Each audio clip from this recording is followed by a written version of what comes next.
जय जिनेन्द्र। आदरणीय अध्यक्ष महोदय, अतिथि महोदय, बाहर से पधारे हुए समस्त साधर्मीजन, मोक्षुजन, मेरे साथीगण, सभी को मेरा शुद्धात्म वंदन। हमारे जीवन में जो सारभूत बात होनी है, अभी तक हमने उनके बारे में जो बात करी है, उस बात का भी जो सार निकलेगा इस विषय के माध्यम से निकलेगा।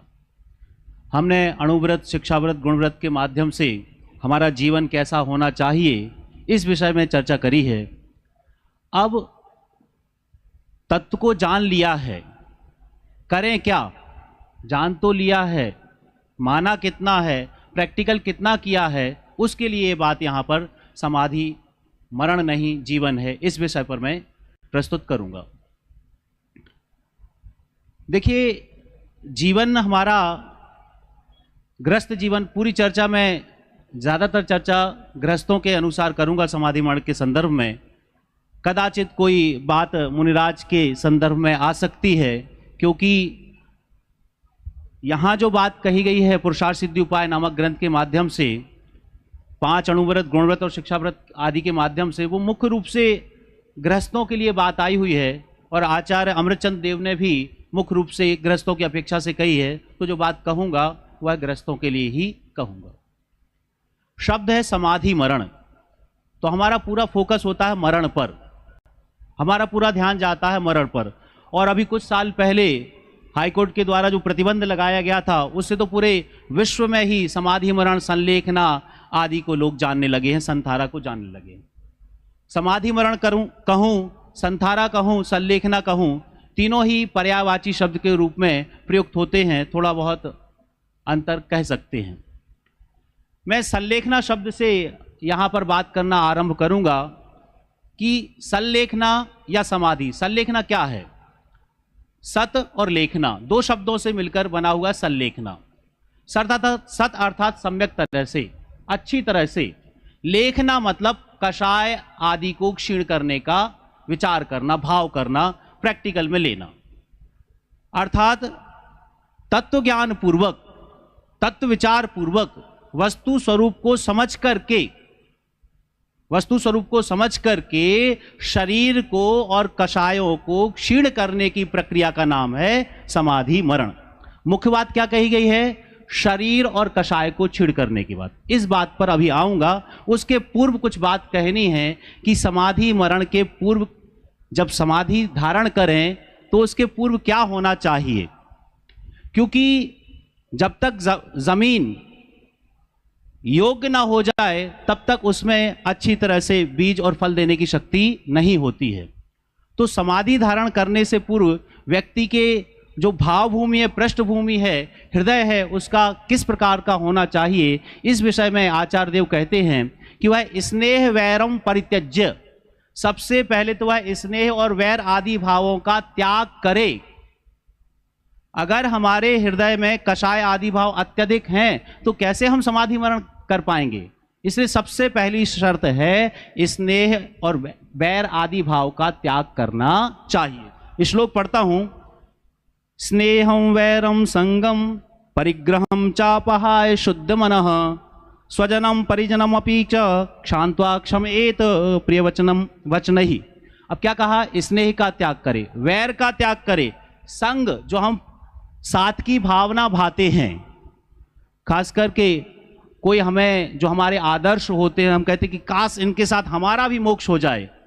तो आदरणीय डॉक्टर साहब कहते थे, मान लो उनको मोक्ष पता नहीं कितने 2 भाव 3 भाव बाद होना है, 4 भाव बाद होना है, तो क्या हम भी ये भाव? तो बोले साथ जाने की भावना संसार भावना है। साथ की भावना क्या है? संसार की भावना। इसलिए इस संगति की भावना। अब परिग्रह, बोले इतना सारा जिंदगी भर कमाया हुआ है, लाखों करोड़ों रुपया है, क्या करें? ऐसे में समाधि हो जाएगी? बोले उस परिग्रह से भी निवृत्ति लो। ये इसकी पृष्ठभूमि में ये होना अनिवार्य है, इसके बिना समाधि नहीं हो सकती। स्वजनम परिजनम च, स्वजन मतलब अपने परिवारजनों से, और जीव जो परिजन है, कुटुंबीजन है, आसपास अड़ोस पड़ोस जिनसे हमारा नाता रहा है, संपर्क रहा है, उन सभी से क्षमा भाव धारण करे। मतलब हमारा हृदय तत्व से भीगा हुआ होना चाहिए, तत्व के प्रति अडिग श्रद्धान होना चाहिए, तभी समाधि मरण के योग्य हमारी भूमिका पकती है, इसके बिना नहीं पकेगी। क्योंकि पहले ही बात कह दी है, किसकी बात कह दी है? अहिंसाणु व्रत किसके होते हैं? समाधि किसके होती है? समाधि जो सम्यक्त पूर्वक जीवन जीता उसके होती है समाधि, तो है ना, नहीं तो वो तो बाल मरण होता, बाल मरण होता है, बाल मरण है, वो चर्चा भी करूंगा। तो इस प्रकार से हमारी भूमि को हम तैयार करें कि कौन सा व्यक्ति योग हुआ उस समाधि को धारण करने के लिए। अब समाधि मरण है क्या, कब धारण करना चाहिए, कौन धारण करे, कैसे धारण करे, उस बात पर अपन चर्चा आरंभ करते हैं।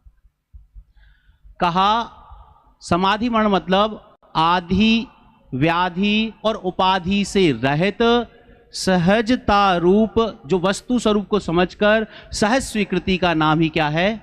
समाधि मरण है। क्या क्या? 3 शब्द कहे, आदि व्याधि और उपाधि। मतलब मानसिक रूप से हम तैयार हों, हमें मन में अनेक प्रकार के विकल्प ना हो, शारीरिक हम अनेक प्रकार से ऐसे परेशान ना होते रहें, मतलब शरीर का ही विकल्प आता रहे, परेशान तो शरीर से होते हैं, तभी तो समाधि मरण की बात आती है। फिर तीसरी बात कही उपाधियों से, भाई ये सम्राट और ये फला और ढिका, बोले उपाधि सहित समाधि मरण नहीं होगा, उपाधि त्याग करके ही समाधि मरण होता है, इसलिए इस प्रकार का भी विचार करना चाहिए। अब बात करता हूं समाधि कब धारण करनी चाहिए। तो इसके लिए आचार्यों का कथन आता है, और हमारे पुरुषार्थ सिद्धि में, पुरुषार्थ सिद्धि उपाय में ही आचार्य देव कहते हैं कि मरणांते अवश्यम अहम विधिना सल्लेखनाम करिष्यामि। क्या कहा? मरणांते। कब करना सल्लेखना? मरणांते। यही बात आचार्य समंतभद्र ने अपने रत्नकंठ श्रावकाचार्य जी में भी कही हुई है। उपसर्गे दुर्भिक्षे जरसी रुजायाम च, है ना, निप्रतिकारे। निप्रतिकारे मतलब उसका निवारण नहीं होने पर, क्या कहा?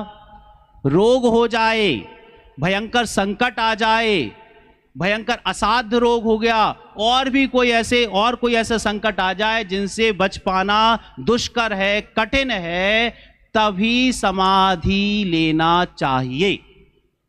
अगर रोग का प्रतिकार किया जा सकता है तो सर्वप्रथम कर्तव्य है भूमिका अनुसार उस रोग का यथोचित निवारण करना। अगर हमने भूमिका अनुसार यथोचित रोग का निवारण करे बिना ही जिसका रोग का निवारण हो सकता था और हमने समाधि धारण करी, तो इसको शास्त्रों में उचित नहीं माना गया है, उचित नहीं कहा गया है। कई बार तो इसको आत्मघात करने जैसा प्रसंग भी कहा जाता है। इसलिए सबसे पहली बात ध्यान रखना है, मरणांते, मरण के उपस्थित होने के समय में, जब हमें आभास हो जाए, हमें अपनी उम्र लगने लगे कि जीवन काल बहुत बीत चुका है और अब जीवन का अंतिम समय ही चल रहा होगा, इसलिए समाधि धारण करना है। अच्छा, ये नहीं है कोई राजकीय संकट आ जाए, जैसे हम जैनियों ने अनेक संकट झेले हैं पूर्व काल में, जैन धर्म को त्यागो वरना तुम्हें तोप से उड़ा दिया जाएगा, ये कर दिया जाएगा। तो ऐसे जो भयंकर विपत्ति आ जाए, संकट आ जाए, कहीं हम फंस गए हैं जहां हमारा जीवन बच ही नहीं सकता है, तो ऐसे समय में समाधि धारण करने की बात आचार्य देव ने कही हुई है। क्यों? क्योंकि ये अभी स्वस्थ शरीर है, मान लीजिए अभी मैं व्रतों का पालन कर सकता हूं, अभी मैं हो सकता है संयमी बन सकता हूं। ऐसा जो सुयोग शरीर है, उस सुयोग या स्वस्थ शरीर के होने पर भी अगर सल्लेखना धारण करने की बात करता है, तो शास्त्र में उस बात को कहा गया है कि और विचार करो, अभी आपको समाधि धारण करने की आवश्यकता नहीं है। तो क्या करें? कौन सी समाधि की बात कर रहे हैं? जिसमें देह त्याग होना जाना जाए, उसकी बात कर रहे हैं। क्योंकि समाधि नाम तो मैंने पहले कहा है, आदि व्याधि और उपाधि से रहित सहज वस्तु स्वरूप की स्वीकृति का नाम है समाधि। ये समाधि तो मैं धारण कर सकता हूं, अभी कर सकता हूं, आप भी कर सकते हैं, आप भी कर सकते हैं, क्योंकि मरण एक समाधि नहीं है। मरण तो कितने से, आदरणीय डॉक्टर भाले साहब कहते थे कि मरण तो कितने से समय का है, एक सेकंड में प्राण उड़ जाते हैं, प्राण निकल जाते, किसी के प्राण पखे के रूप निकल जाते ना, तो बोले मरण तो केवल एक समय का है, और बाकी क्या है उसमें? जीवन है, प्रैक्टिकल है, जीवन कैसे जिया जाए वो विधि है उसकी। तो पूरे समय तत्व का चिंतन करना, मनन करना और उस अवस्था को प्राप्त कर लेना, इसका नाम है समाधि। क्योंकि बिना तत्व के चिंतन के समाधि नहीं हो सकती है। तो मरण अलग विषय है और समाधि जीवन जीने की कला है, जिसको अंग्रेजी में आर्ट ऑफ लिविंग कहते हैं। ये तो जीवन की कला। बताइए, पाप भाव करना है कि नहीं करना है? नहीं करना है ना। तो यही तो समाधि के लिए जीवन में विचार करने की बात कहते हैं कि कैसा विचार करे। स्त्री पुत्र आदि मेरे नहीं है, मैं इनसे पृथक हूं, अलग हूं। ये मोह त्याग की भाव आ गई कि नहीं आ गई? मोह त्यागने की भाव। बताइए, खाने पीने के प्रति उसकी चर्चा अभी और लूंगा। तो खाने पीने के प्रति जो आसक्ति का भाव है उसमें बोलते सीमित हो जाओ। क्या है ये जीवन जीने की कला ही तो है। तो बाकी जो उसका पूरा का पूरा स्वरूप है वो जीवन जीने की कला हमें सिखाता है, इसलिए वह जीवन है, मरण नहीं है। मरण तो केवल अंत समय में जब प्राण निकलेंगे तो वस्तु का स्वरूप विचार करते हुए, पंच परमेष्टि का ध्यान करते हुए जब इस देह का त्याग होगा तो उस अवस्था का नाम होता है समाधि मरण। इसलिए हमें विचार करना चाहिए कि इस संलेखना को, जिसका जो जीवन काल है, उसमें ही धारण करना चाहिए। क्यों करना चाहिए ऐसा विचार? तो बात कहते हैं, एक प्रश्न उठता है कि युवा व्यक्ति है, वह समाधि धारण ना करे, वृद्धावस्था में कर ले, 80-90 साल का हो तब। किसी को पता है कि किसका जीवन काल कितना है? किस बात का इंतजार है? किस बात का इंतजार है?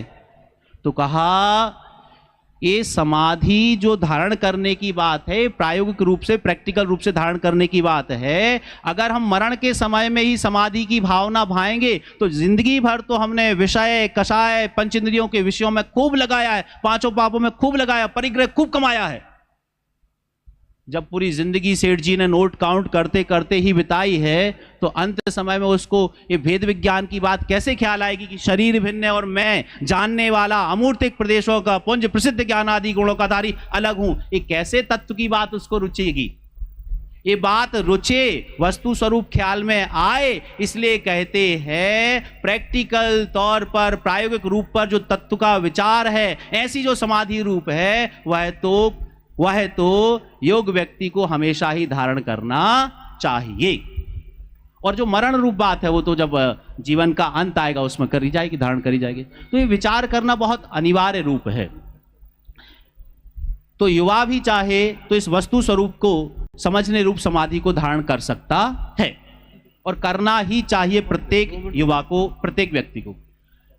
अब प्रश्न उठता है, कोई प्रश्न कह सकता है कि भाई समाधि में भी प्राण त्यागते हैं और मरने वाला भी प्राण त्यागता है। कैसे मरने वाला? कोई भी मरने वाला। और आप इसमें खाना पीना छोड़ देते हो, ये कर देते हो, वो कर देते हो, तो ये तुम आत्मघात हो गया? बोले नहीं, ये आत्मघात नहीं है।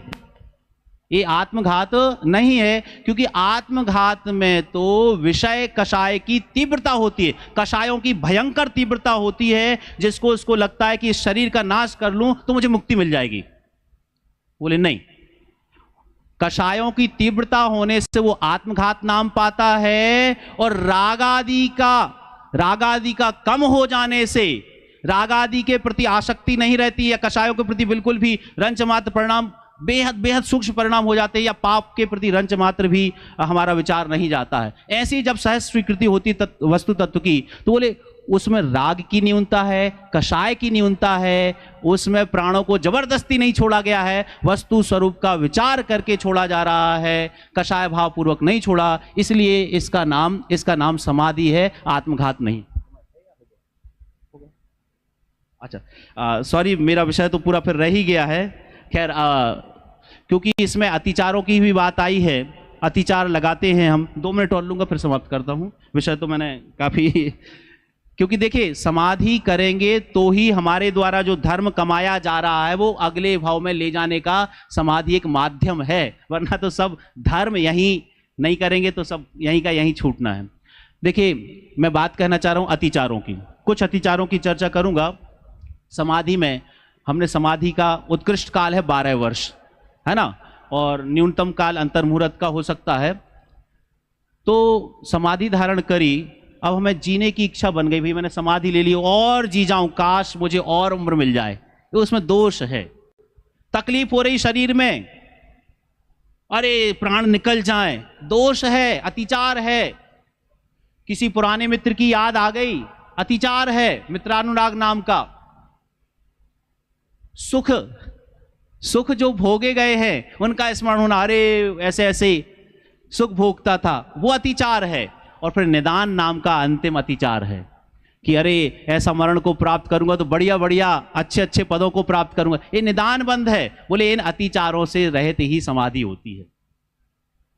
मुझे बीच में बात और करनी थी, 5 प्रकार के मरण की चर्चा करी गई है भगवती आराधना में से। मुख्य रूप से 5 प्रकार के मरण की चर्चा करिए, जिसमें बाल मरण मतलब मिथ्यात्वी का, बाल मरण मतलब मिथ्यात्वी का मरण, जो पहले गुण स्थान में मरण होता है।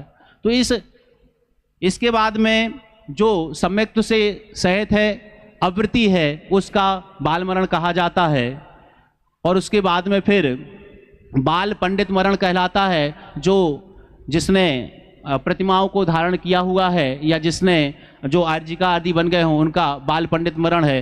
फिर पंडित मरण मतलब मुनिराजों का जो संलेखना पूर्वक मरण होता है, वो पंडित मरण कहलाता है। और जो अरहंत भगवान सिद्ध रूप में बनकर के निर्वाण को प्राप्त होते हैं, तो अरहंत भगवान का वो निर्वाण होना, वो पंडित मरण कहलाता है। इस प्रकार वस्तु स्वरूप को समझेंगे हम सभी और अपना जीवन भी समाधिमय बनाएंगे। खास करके इस दुनिया में जो जितना भी करने का भार है, बोझा है, आदरणीय डॉक्टर भालेर साहब ने लिखा अपने ग्रंथ में, अपनी किताब में संलिखना कि समाधि के सार में, बोले